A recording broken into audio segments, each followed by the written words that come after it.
መጽሐፈ መሣፍንት ምዕራፍ 11 ገለዓዳዊውም ዮፍታሔ ጽኑዕ ኃያል ሰው የጋለሞታ ሴትም ልጅ ነበረ። ገለዓድም ዮፍታሔን ወለደ። የገለዓድም ሚስት ወንዶች ልጆችን ወለደችለት። ልጆቿም ባደጉ ጊዜ የዮፍታሔን የልዩ ሴት ልጅ ነህና በአባታችን ቤት አትወርስም ብለው አሳደዱት። ዮፍታሔም ከወንድሞቹ ፊት ሸሽቶ በጦብ ምድር ተቀመጠ። ምናምንቴዎችም ሰዎች ተሰብስበው ዮፍታሔን ተከተሉት። ከዚያም ወራት በኋላ የአሞን ልጆች ከእስራኤል ጋር ይዋጉ ነበር። የአሞንም ልጆች ከእስራኤል ጋር በተዋጉ ጊዜ የገለዓድ ሽማግሌዎች ዮፍታሔን ከጦብ ምድር ለማምጣት ሄዱ። ዮፍታሔንም ና ከአሞን ልጆች ጋር እንድንዋጋ አለቃችን ሁን አሉት። ዮፍታሔም የገለዓድን ሽማግሌዎች የጠላችሁኝ ከአባቴም ቤት ያሳደዳችሁኝ እናንተ አይደላችሁምን? አሁን በተጨነቃችሁ ጊዜ ለምን ወደ እኔ መጣችሁ? አላቸው። የገለዓድም ሽማግሌዎች ዮፍታሔን ከእኛ ጋር እንድትወጣ ከአሞንም ልጆች ጋር እንድትዋጋ ስለዚህ አሁን ወደ አንተ ተመልሰን መጣን፣ በገለዓድም ሰዎች ሁሉ ላይ አለቃችን ትሆናለህ አሉት።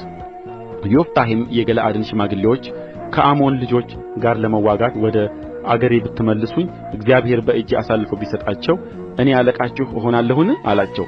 የገለዓድም ሽማግሌዎች ዮፍታሔን እግዚአብሔር በመካከላችን ምስክር ይሁን፣ በእርግጥ እንደ ቃልህ እናደርጋለን አሉት። ዮፍታሔም ከገለዓድ ሽማግሌዎች ጋር ሄደ። ሕዝቡም በላያቸው ራስና አለቃ አደረጉት። ዮፍታሔም ቃሉን ሁሉ በእግዚአብሔር ፊት በምጽጳ ተናገረ። ዮፍታሔም ወደ አሞን ልጆች ንጉሥ አገሬን ለመውጋት ወደ እኔ የምትመጣ አንተ ከእኔ ጋር ምን አለህ ብሎ መልእክተኞችን ላከ። የአሞንም ልጆች ንጉሥ የዮፍታሔን መልእክተኞች እስራኤል ከግብጽ በወጣ ጊዜ ከአርኖን ጀምሮ እስከ ያቦቅ እስከ ዮርዳኖስ ድረስ ምድሬን ስለ ወሰደ ነው፣ አሁንም በሰላም መልሱልኝ ብሎ መለሰላቸው። ዮፍታሔም ወደ አሞን ልጆች ንጉሥ መልእክተኞችን እንደገና ላከ፣ እንዲህም አለ።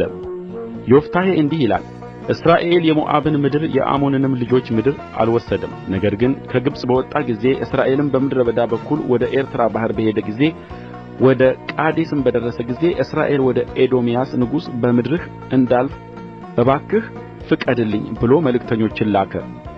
የኤዶምያስም ንጉሥ አልሰማም። እንዲሁም ወደ ሞዓብ ንጉሥ ላከ፣ እርሱም አልፈቀደም። እስራኤልም በቃዴስ ተቀመጠ። በምድረ በዳም በኩል ሄዱ። የኤዶምያስንና የሞዓብንም ምድር ዞሩ።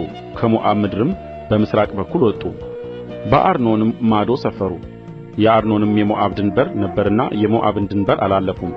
እስራኤልም ወደ አሞራዊው ወደ ሐሴቦን ንጉሥ ወደ ሴዎን መልእክተኞችን ላከ። እስራኤልም በምድርህ በኩል ወደ ስፍራችን እባክህ አሳልፈን አለው። ሴዎንም እስራኤል በድንበሩ እንዲያልፍ አላመነውም ነበር። ነገር ግን ሴዎን ሕዝቡን ሁሉ ሰበሰበ፣ በያሀጽም ሰፈረ፣ ከእስራኤልም ጋር ተዋጋ። የእስራኤልም አምላክ እግዚአብሔር ሴዎንና ሕዝቡን ሁሉ በእስራኤል እጅ አሳልፎ ሰጠ፣ መቱአቸውም። እስራኤልም በዚያ ምድር ተቀምጠው የነበሩትን የአሞራውያንን ምድር ሁሉ ወረሰ። ከአርኖንም እስከ ያቦቅ ድረስ ከምድረ በዳውም እስከ ዮርዳኖስ ድረስ የአሞራውያንን ምድር ሁሉ ወረሱ። የእስራኤልም አምላክ እግዚአብሔር ከሕዝቡ ከእስራኤል ፊት አሞራውያንን አስወገደ። አንተም ምድሩን ትወርሳለህን? አምላክህ ካሞሽ የሚሰጥህን አትወርስምን? እኛም አምላካችን እግዚአብሔር ከፊታችን ያስወጣቸውን የእነርሱን ምድር እንወርሳለን? ወይስ ከሞዓብ ንጉሥ ከሴፎር ልጅ ከባላቅ አንተ ትሻላለህን? በውኑ እርሱ እስራኤልን ከቶ ተጣላውን ወይስ ተዋጋውን? እስራኤልም በሐሴቦንና በመንደሮችዋ በአሮዔርና በመንደሮችዋ በአርኖንም አቅራቢያ ባሉት ከተሞች ሁሉ 300 ዓመት ተቀምጦ በነበረ ጊዜ በዚያ ዘመን ስለምን አልወሰዳችኋቸውም ነበር? እኔ አልበደልሁም? አንተ ግን ከእኔ ጋር እየተዋጋህ በድለኸኛል። ፈራጁ እግዚአብሔር በእስራኤል ልጆችና በአሞን ልጆች መካከል ዛሬ ይፍረድ። ነገር ግን የዮፍታሔ የላከበት ቃል የአሞን ልጆች ንጉሥ አልሰማም። የእግዚአብሔር መንፈስ በዮፍታሔ ላይ መጣ። እርሱም ገለዓድንና ምናሴን አለፈ፣ በገለዓድም ያለውን ምጽጳን አለፈ፣ ከምጽጳም ወደ አሞን ልጆች አለፈ። ዮፍታሔም በእውነት የአሞንን ልጆች በእጄ አሳልፈህ ብትሰጠኝ ከአሞን ልጆች ዘንድ በደኅና በተመለስሁ ጊዜ ሊገናኝህ ከቤቴ ደጅ የሚወጣው ማንኛውም ለእግዚአብሔር ይሆናል፣ ለሚቃጠልም መሥዋዕት አቀርበዋለሁ ብሎ ለእግዚአብሔር ስእለት ተሳለ። ዮፍታሔም ሊዋጋቸው ወደ አሞን ልጆች አለፈ። እግዚአብሔርም በእጁ አሳልፎ ሰጣቸው። በአሮዔርም እስከ ሚኒትና እስከ አቤልክራሚም ድረስ 20 ከተሞችን በታላቅ አገዳደል መታቸው። የአሞንም ልጆች በእስራኤል ልጆች ፊት ተዋረዱ። ዮፍታሔም ወደ ቤቱ ወደ ምጽጳ መጣ። እነሆም ልጁ ከበሮ ይዛ እየዘፈነች ልትገናኘው መጣች። ለእርሱም አንዲት ብቻ ነበረች፣ ከእርሷም በቀር ወንድ ወይም ሴት ሌላ ልጅ አልነበረውም። እርሷንም ባየ ጊዜ ልብሱን ቀድዶ አወይ ልጄ ሆይ ወደ እግዚአብሔር አፌን ከፍቻለሁና ከዚያውም እመለስ ዘንድ አልችልምና በጣም አዋረድሽኝ አስጨነቅሽኝም አላት። እርሷም አባቴ ሆይ አፍህን ለእግዚአብሔር ከከፈትህ እግዚአብሔር በጠላቶችህ በአሞን ልጆች ላይ ተበቅሎልሃልና በአፍህ እንደ ተናገርህ አድርግብኝ አለችው። አባትዋንም ይህ ነገር ይደረግልኝ ከዚህ ሄጄ በተራሮች ላይ እንድወጣና እንድወርድ ከባልንጀሮቼም ጋር ለድንግልናዬ እንዳለቅስ 2 ወር አሰናብተኝ አለችው። እርሱም ሂጂ አላት። 2 ወርም አሰናበታት።